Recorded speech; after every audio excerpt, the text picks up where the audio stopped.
Hello বন্ধুরা, আমি এসছি আমাদেরই পাড়াতে।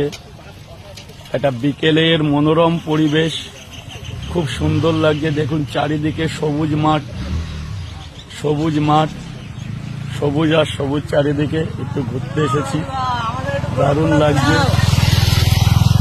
বিকালে একটু বেরোলাম, অনেকদিন পর একটু ঘুরতে বেরোলাম। চারিদিকে সবুজ আর সবুজ, সবুজের একটা মনোরম পরিবেশই আলাদা, দারুণ লাগছে।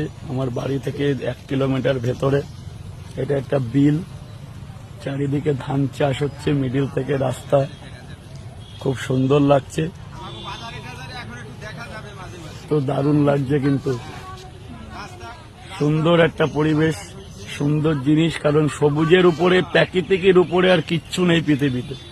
একটা প্রাকৃতিক পরিবেশে আছি, দারুণ লাগছে। চারিদিকে ফুরফুর হাওয়া। তো কমেন্টে জানাও তোমাদের কেমন লাগছে। রাজুদা চাকরি বাকরি করে টাকা পয়সা জমাতে পারলাম না, বুঝলে? পাওয়াটা বেচো তাড়াতাড়ি, পায় 200 পাওয়াটা দাও। কাল থেকে 200 করে পাওয়াটা দিচ্ছি, মানে 200 পাওয়াটা বেচলে 5000 লাভ। দাদা রিজাইন দেবো, তোমাকে এয়ারপোর্টে করে দেবো, আর তোমাকে সল্টলেক স্টেডিয়ামের পাশে, তোমাকে EM বাইপাসে, প্রসেনজিৎকে দেবো হচ্ছে উপারগাঁও, সল্টলেক সেক্টর 5। আরে আমি দেবো সবাইকে, আমি। পরোটা পরোটা পরোটা 4 টাকা কিনে 6 টাকা, কত 10 টাকা, 4 টাকা।